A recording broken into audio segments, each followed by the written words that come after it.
행정처 차장님, 예. 우리 차장님 자체야 훌륭한 분이지만 대법원을 대신해서 나왔으니 진솔한 솔직한 질문을 내가 안 할 수가 없군요. 예. 예. 어제 대법원의 판결을 두고 일부는 이재명 후보의 사법 리스크라고 표현하는 분들이 있습니다만은 제가 보기에는 대법원에 의한 사법 쿠데타다. 저는 그렇게 규정을 짓습니다. 한번 짚어보겠습니다. 이재명 후보 고법 사건 판결된 후에 상고가 검찰에 의해서 이루어졌을 때 그 기록이 하루 만에 대법원에 송부된 것 아십니까? 예, 알고 있습니다. 보통 10일, 20일씩 걸리죠. 기록을 정지하는 데 시간이 걸리기 때문에. 지금 저희 예규에 따르면은요. 공선법 사건의 경우에 있어서는 3일 이내에 송부하도록 하는 예규 규정이 있습니다. 그렇지만 그게 잘 안 지켜지고 있는 게 현실 아닙니까? 어떻게 하루 만에 이게 기록이 송부될 수 있었는지, 이건 누구의 지시였을까요? 따로 지시 같은 건 없었다고 알아서 그냥 고법에서 그렇게 빨리 갖다 바친 겁니까? 그렇게 알고 있습니다. 사건 기록이 몇 페이지인지 알고 계십니까? 어떤 분들은 6만 페이지라고 하고 어떤 분은 7만 페이지라고 하던데요. 페이지까지는 모르십니까? 공판 기록이 25,000페이지 정도 되고 증거 기록이 어느 정도인지는 정확히 알 수는 없습니다. 그래서 뭐 6만 페이지, 7만 페이지 설이 나오는 것 같습니다. 수사 기록은 더 많을 테니까요. 전합체 회부된 지 9일 만에 판결이 이루어졌지만 실제는 그 4월 24일 날 전합체 그 심리 때 합의가 이루어졌기 때문에 회부된 지 이틀 만에 사실상 결정이 이루어진 것 아닙니까? 과연 전합체 참여하는 대법관 12분이 그 사건 기록을 읽었을까요? 이틀 만에 6, 7만 페이지에 이르는 기록을 읽었다고 대법관님들이 주장한다면 그거야말로 심각한 허위사실 공표 아닙니까? 어떻게 그런 판결이 있을까요? 메꾸라방이라는 표현 아십니까?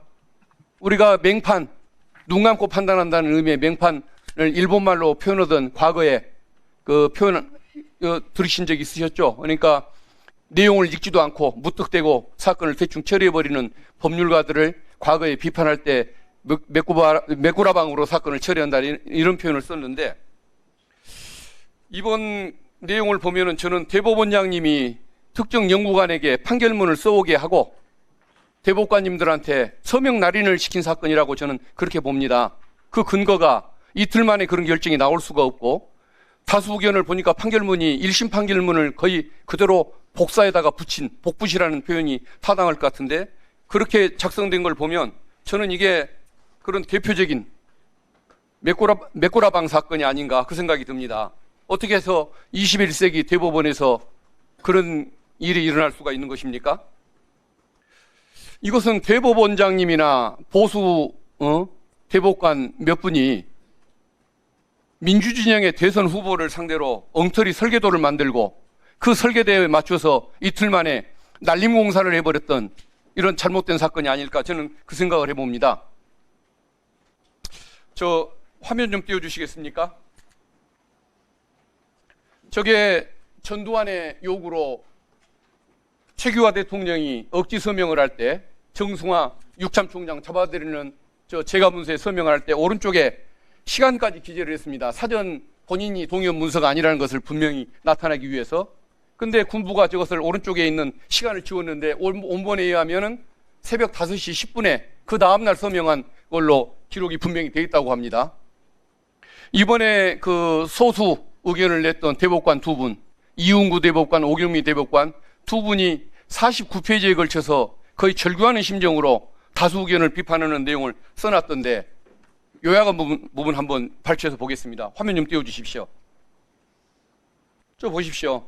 유례가 없는 짧은 기간에 국민의 시선 속에 비치는 법원의 공정성, 심리의 충실성에 대해서는 그 신뢰가 어떻게 되겠느냐.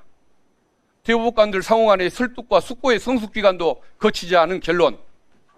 이것은 외관상 공정성에 대한 시비도 문제지만 결론에 있어서도 국민을 납득시키는 데 실패할 것이다라고 썼습니다. 오죽하면 저런 표현을 썼을까요? 다음 페이지 한번 보여줘 보십시오. 죄용 법정주의나 의심스러울 때에는 피고인에게 유리하게라는 형사법의 기본 원칙도 반했다고 저런 표현을 써놓고 있습니다. 두 분의 대법관이. 다음 페이지 보여주십시오. 저 보십시오. 그동안 대법원이 절제해왔던 그 관행을 어기고 사법의 정치와 정치의 사법화를 추구했다라는 취지로 이제 비판하지 않습니까? 이럴 수가 있는 것입니까?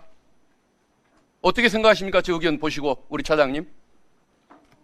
예, 좀 전에 말씀드린 것처럼 다수 의견과 소수 의견 모두 존중돼야 된다고 생각합니다. 저는 이 사건은 이재명 후보의 사법 리스크가 아니라 대법원의 사법 쿠데타라고 보는 것입니다.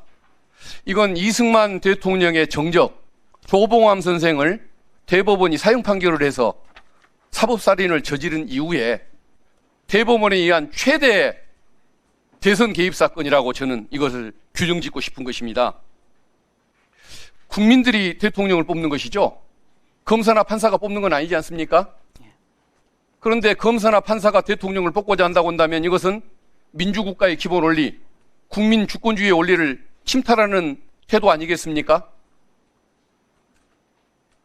어제 이 판결을 보고서 대법원이 유죄라고 이렇게 인정을 했으니까 이재명 후보에 대한 지지를 거둬야겠다라는 견해가 있을 수도 있지만 오히려 우리 국민이 갖는 그 주인의 권리를 소수의 법조 귀족들이 뺏어가려고 한다는 이런 국민 주권에 대한 침탈, 국민 주권주의의 원리, 이것을 침탈하는 현상에 대해서 분노한 시민들이 오히려 민주진영 후보에게 표를 찍고 그런 내란 세력들, 사법 쿠데타 세력들을 심판하려는 더 열정이 커질 거라는 저는 생각을 하거든요. 어제 저는 대법원은 중대한 실수를 했다고, 흑역사를 남겼다고 생각을 합니다. 의견 있으면 말씀해 주십시오. 따로 없습니다.